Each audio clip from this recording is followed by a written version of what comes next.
बादलों के ऊपर एक विशालकाय सोता है। माउंट एवरेस्ट, धरती का सबसे ऊंचा पहाड़, दुनिया के हर कोने से माउंटेन आरोहियों को अपनी ओर बुलाता है। बर्फ और बर्फ से ढकी इसकी छोटी, करजी और खोजकर्ताओं के लिए सबसे बड़ी चुनौती का प्रतीक है।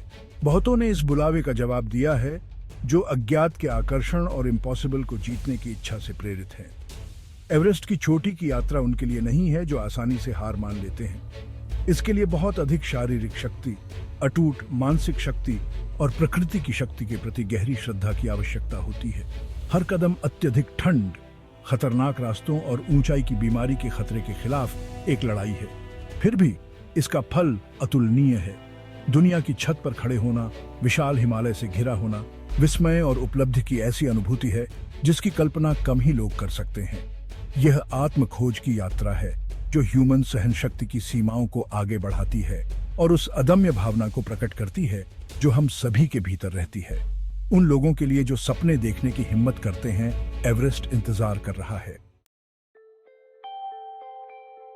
राहुल शर्मा, हिमालय की तलहटी में बसे एक छोटे से विलेज का एक युवक, हमेशा से ही माउंट एवरेस्ट पर मोहित रहा था। वह इसके महान माउंटेन आरोहियों के किस्से सुनते हुए बड़ा हुआ। उनके साहस और डिटर्मिनेशन ने उसकी अपनी आकांक्षाओं को हवा दी।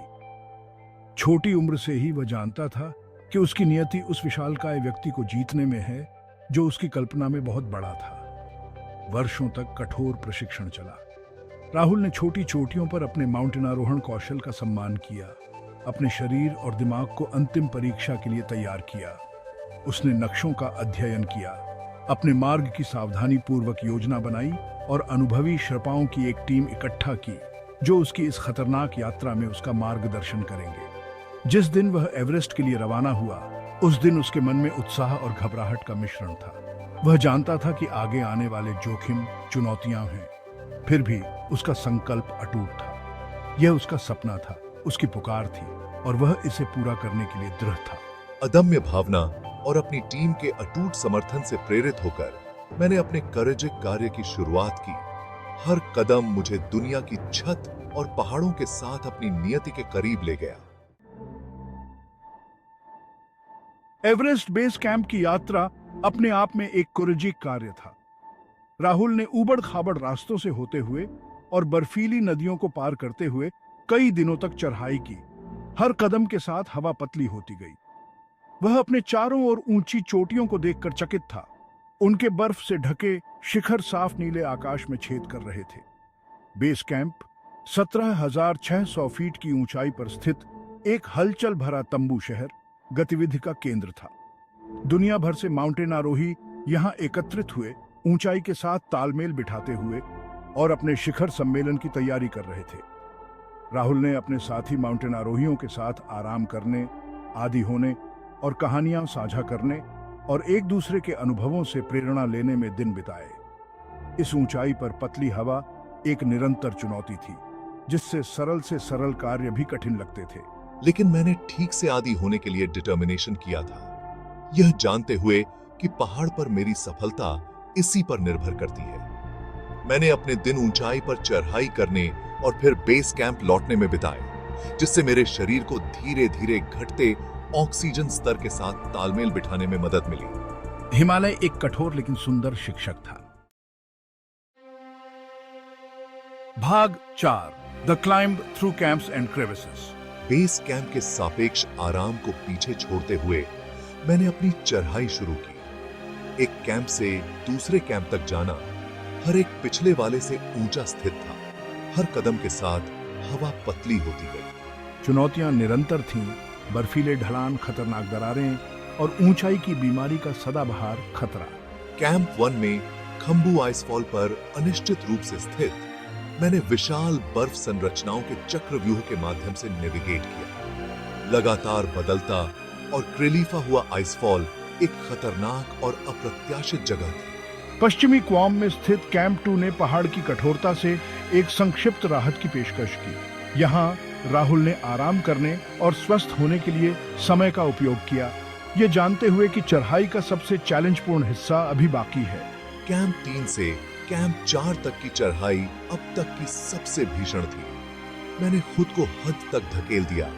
हर सांस के साथ मेरे फेफड़े जल रहे थे।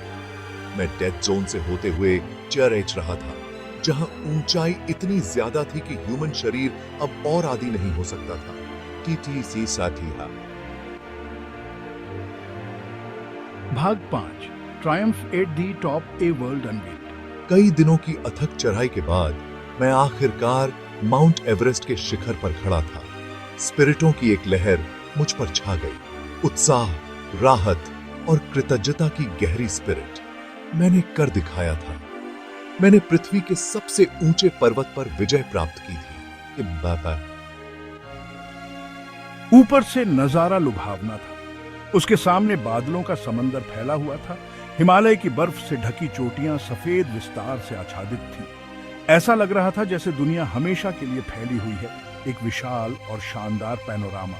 मैं बहुत देर तक वहां खड़ा रहा, दृश्य को अपने अंदर समाता रहा, इसे अपनी स्मृति में उकेरता रहा। मैंने खुद को हद से ज्यादा आगे बढ़ाया था और मैं विजयी होकर उभरा था। दुनिया की चोटी तक की मेरी यात्रा मानवीय इच्छा शक्ति की अदम्य भावना का प्रमाण थी। लेकिन उसकी यात्रा अभी खत्म नहीं हुई थी। उसे नीचे उतरना था, एक ऐसा कारनामा जो चढ़ाई जितना ही चैलेंजपूर्ण था। भाग 6 legends of Everest, stories etched in ice. Rahul की यात्रा माउंट एवरेस्ट के लंबे और ऐतिहासिक इतिहास की एक कहानी थी। उससे पहले भी कई लोग आए थे जो पहाड़ के आकर्षण के लिए तैयार थे। उनकी जीत और त्रासदी हमेशा के लिए इसके बर्फीले स्लोप्सों में अंकित हो गई। 1953 में एवरेस्ट पर विजय प्राप्त करने वाले पहले व्यक्ति सर एडमंड हिलेरी और तेंजिंग नोर्गे किंवदंतियां बन गए। उनके नाम साहस और डिटर्मिनेशन का पर्याय बन गए। उनके इस कारनामे ने माउंटेन आरोहियों की पीढ़ियों को प्रेरित किया और पहाड़ को दुनिया के लिए खोल दिया। शेरपा लोगों की कहानियां, जो एवरेस्ट के गुमनाम नायक हैं, उतनी ही सम्मोहक हैं। इन कठोर पहाड़ी लोगों ने माउंटेन आरोहियों का शिखर तक मार्गदर्शन करने के लिए बार बार अपनी जान जोखिम में डाली है। पहाड़ और उसके तरीकों के बारे में उनका ज्ञान अमूल्य है। फिर उन लोगों की दुखद कहानियां हैं जिन्होंने पहाड़ पर अपनी जान गंवा दी। हिमालय की क्षमाशील प्रकृति ने उनके सपनों को छोटा कर दिया। उनकी कहानियां इसमें शामिल जोखिमों और पहाड़ की मांग के सम्मान की एक कठोर याद दिलाते हैं।